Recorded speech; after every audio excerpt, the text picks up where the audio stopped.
It's that time of year again. There's about to be political violence in Portland, Oregon, all over the national news. Oh, it must be a day ending in the letter Y. After Andy Ngo's brutal beating at the hands of Antifa on June 29, 2019, right-wing groups from all over the U.S. have vowed to show up to Portland's waterfront park on Saturday, August 17, 2019, in force for what they're calling the End Domestic Terrorism Rally. And predictably, Antifa groups have vowed to show up as well.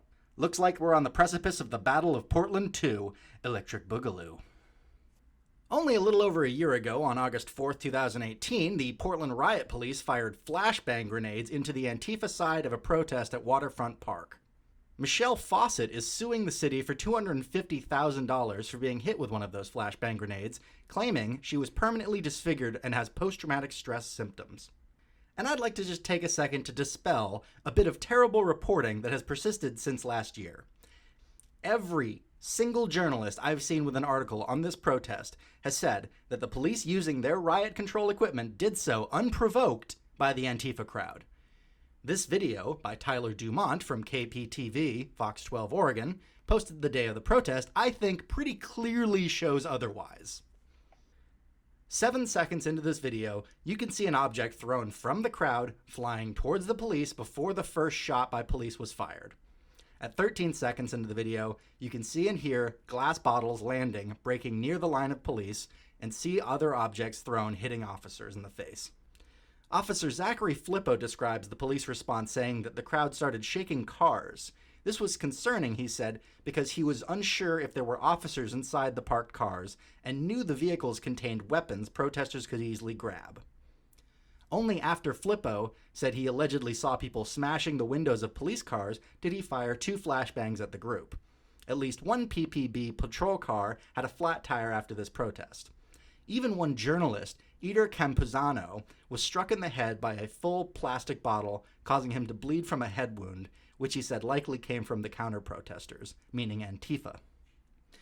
Now I'd like to take a second to explain why I'm going to attend and livestream the August 17, 2019 End Domestic Terrorism Anti-Antifa Rally, and why I've attended previous far-right and far-left Portland protests in the past few years.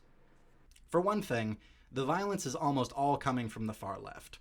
You can see this in the videos where the right-leaning individuals are fighting back after Antifa throws crap or hits them, or you can just look at the events they put on where their enemies don't bother showing up. When Antifa doesn't bother to show up to Proud Boys events, they just have a fun afternoon talking about liberty and basic American values. When no right-wing groups show up to far-left events in Portland, like the last few years of May Day or the rally for the death of Patrick Kimmons, there's property damage, trash can fires, and blocked traffic where civilians are menaced. No matter how odious you might find the views of Proud Boys, Joey Gibson, Patriot Prayer, or even more explicitly racist little subgroups that have shown up to Portland, the First Amendment protects individuals to believe, say, and protest whatever they want so long as they aren't calling for violence.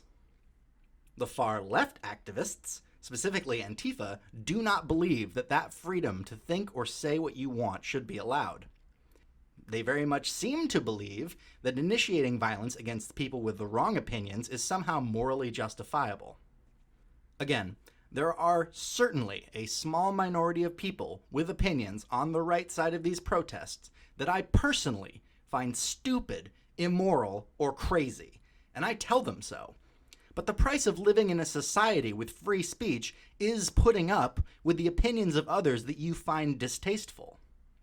The thing I refuse to allow is the initiation of violence contra free speech, which is what Antifa has shown itself eager to do repeatedly.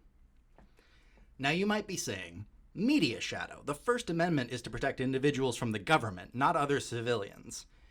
Well, that would be fine if violent Antifa members were being arrested and tried for their crimes they commit on camera, but their masks and a lackadaisical attitude by police, prosecutors, and journalists to find these criminals and bring them to justice seems to indicate that Mayor Ted Wheeler, who is also the police commissioner, is more interested in not pissing off his radical left base than he is about justice and ensuring the safety of his citizenry.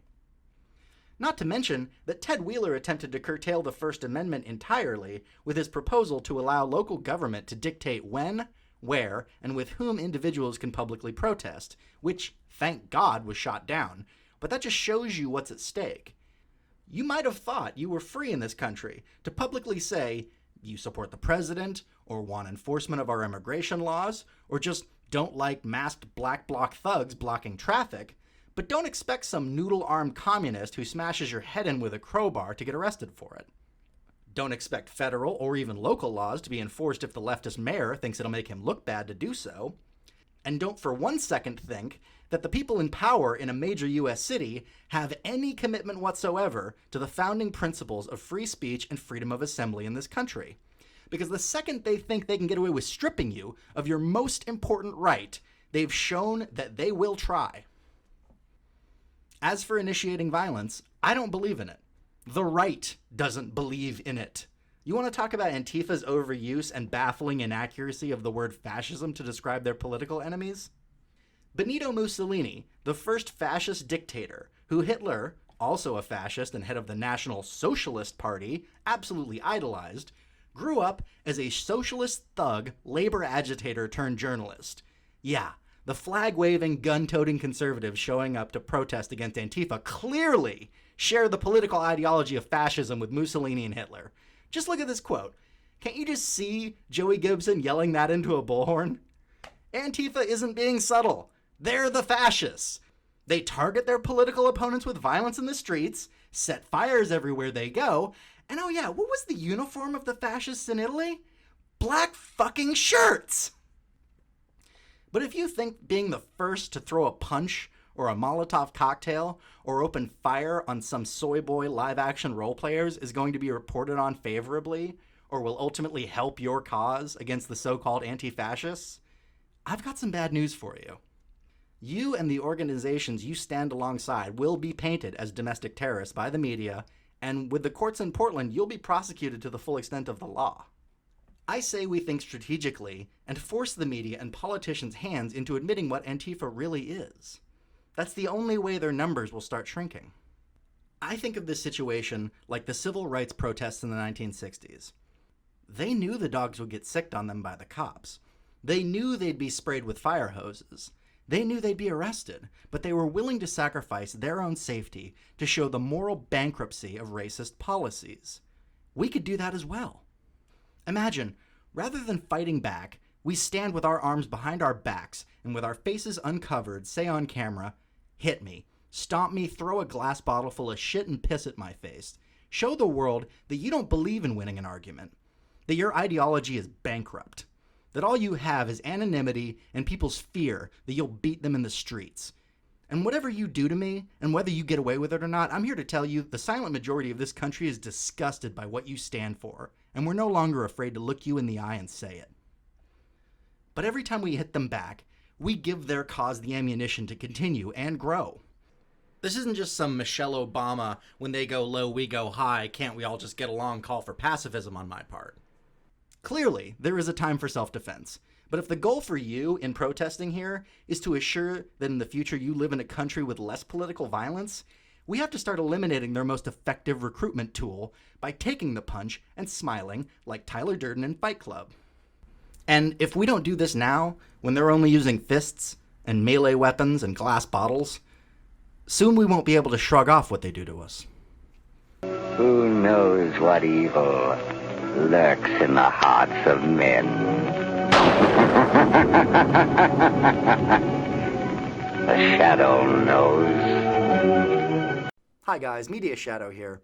I'm trying to grow the channel and hopefully get more than one video out a week. So if you like what you've seen, please give me a like, subscribe, share, or drop me some coin on Patreon. I've left a link in the description of the video. Thanks!